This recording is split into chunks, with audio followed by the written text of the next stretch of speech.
academic framework which I apply to everything, and that's ableism. I don't know how many of you heard about that, but it was developed in the 1960s, 1970s within the disability rights movement to really highlight that we expect from people certain abilities, right, to function in certain ways, and if you don't do that, right, you are simply experience disablement, discriminations, oppression, and so on, because there's a lack of willingness to accommodate, to adapt to different ways of a different set of abilities. Now, I actually use by now this term much broader because everyone makes policy decisions, day-to-day decisions based on their ability preferences. Whether you like right, clothing or shoes or iPad, right? Whether you would like to want to consume certain things, whether right, whether you like, hiking or biking. You can go out when you go through your day and look at which abilities you on a day, decide you want to have. Right, I want to go to biking, or I want to go now to the shopping mall. I want to have access to a bus. You very likely see that throughout the day, without using the term ability, you actually very likely make constantly decisions during the day as to what abilities you cherish at that moment, like you want to be able to consume X, Y, Z. That works also on between people like want to be, for example, competitive against X, Y, Z. It works on country levels, that countries want to be competitive against each others. Right? It works on an industry level. It works between cultures. So constantly you make decisions on abilities, and you make trade-offs. Right? You want this ability is more important than this ability. So I use that framework in essence to look at all kind of discourses, not just, of course, water, because you guys all just assume that you have the ability to access clean water and sanitation, so washrooms, restrooms, whatever you want to call it. You make assumptions, right, that you have the ability to have food. You make assumptions that you have the ability to access computers, access friends' houses, access televisions. You just can put in whatever you want there, but you simply make assumptions what you have access to, what abilities you have as a person in your daily life. And so I cover in the moment areas from climate change to water to energy discourse. Right? I cover sport. I cover performance enhancement in general. I cover water footprint. We could go on and on. There are many different topics which I cover all under the ableism lens, and you very likely all can use that as a lens to simply, reevaluate life and to really become aware of which abilities you take for granted for yourself, and then whether these kind of abilities others can take for granted in the same way. Right, and you will see that different places, different shape of people, different people with a set of abilities have, different set of, can't take the same abilities for granted than you do. It's the same between low-income countries, can't take the same abilities for granted than people in high-income countries. So it's a much more broader, pervasive discourse and concept than just the disability part. Right, and you very likely can't take for granted the same ability sets, right? Others can.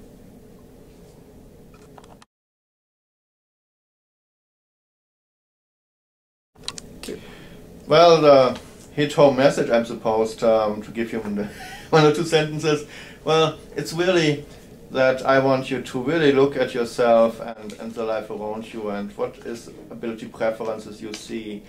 And what are the consequences that you come up with, that you simply take certain abilities for granted, and how that might disable make other people feel less able, right, or have a less quality of life, or based on that you just come up with certain assumptions of what abilities you like, and you see this as essential, and you only promote in essence this set of abilities, and then but if someone with other abilities which are less powerful, maybe as people simply don't have a way to get their set of ability preferences out, right, and accommodate it. So I think that's really what, I mean, this is all about when you look about the title of the conference. It's really about which abilities are essential and under what kind of social framework do we make them essential, right? Or is that everyone for themselves, their own preferences, and then they find ways to get their own way? And if others with their other preferences, just, well, too bad if they don't find ways to achieve, I mean, like their ability desires. So how do we really govern abilities, right, and ability desires and competing ability desires? Right, you're very lucky, right? I mean, I'm sitting here in the program of disability studies, which looks more at the second part, right, on the disablement based on ableism. But I actually think it's important to look even at ability studies, how we come up with ability preferences, how do we navigate conflicting ability preferences between people, how do we govern that, what is the ethics around that? And I think that's actually so far underdeveloped and needs to be done, not just on the academics level, but also on the NGOs level and on all kind of different levels, even from a personal, interactive way between people.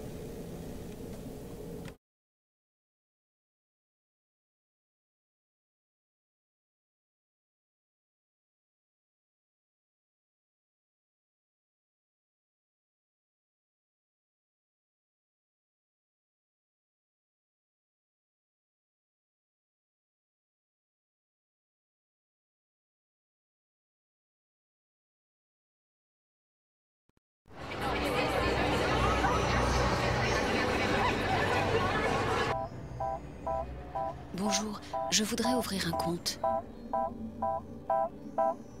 One is the loneliest number that you'll ever do. Two can be as bad as one. It's the loneliest number since the number one. Le monde est plus dur quand il n'est pas conçu pour vous. C'est pourquoi les espaces EDF sont accessibles à tous.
Eight to 10% of the world's population is affected by some form of disability.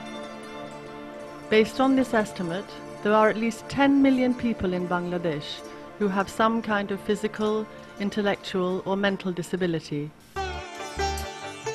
People with disabilities living in slums and other disadvantaged settings face huge social and economic difficulties. Despite this, they are neglected by their families and their communities. Women and children with disabilities are especially vulnerable. Sometimes children make fun of them. They're often forced to beg for a living. Including differently abled people in water and sanitation service delivery has been a major challenge.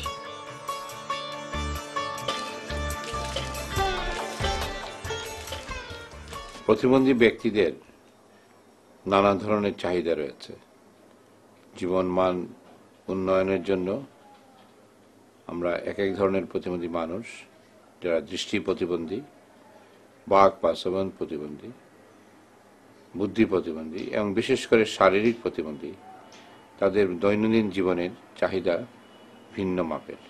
আর সেটাকে বিবেচনায় রেখেই আমাদের সমাজে প্রতিদিনের আমাদের চাহিদার জন্য যা যা প্রয়োজন সেগুলো নির্মাণ করা একান্ত আবশ্যক। সবচেয়ে বিশেষ করে প্রয়োজন হচ্ছে স্যানিটেশন বা টয়লেট ফ্যাসিলিটিস। আমাদের সাথে অনেক বেসরকারি সংগঠন যারা কাজ করেন, তাদের মধ্যে ওয়াটার রিকভারি প্রশংসা করি। তারা কিছু কিছু এলাকাতে বিশেষভাবে চাহিদা সম্পন্ন মানুষের জন্য প্রয়োজনের তাগিদে কিছু কাজ করেছেন স্যানিটেশনের এবং টয়লেট ফ্যাসিলিটিসের জন্য। In 2007, WaterAid Bangladesh supported its partner organization, Dusto Shasto Kendro, known as DSK, to carry out a pilot project in Mirpur and Raya Bazar slums, with the aim of mainstreaming these disadvantaged people with water and sanitation facilities. DSK held discussions with the differently abled people, other community members and experts to develop adaptive devices that would allow the differently abled people to use the water supply and sanitation facilities with ease.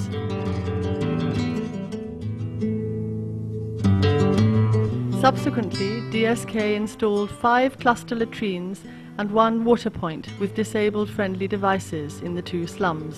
So far, 31 people with various kinds of disability have benefited from these facilities. Similar facilities have been installed in a Chittagong slum. কলটা হয়েছে কাটু হয়েছে, কলটার মধ্যে আমরা চাপ দিতে আমরা কষ্ট হয় না, সুবিধা লাগে। এরপর আমরা বাথরুমে যাইতে আমরা ফুটতে নামতে কষ্ট হওয়ার দাঁড়াতে 2টা রিং দেওয়া হয়েছে বয়া উঠবে নাম্বার জন্য। এটি দেওয়াতে আমরা খুব ভালো হয়েছে।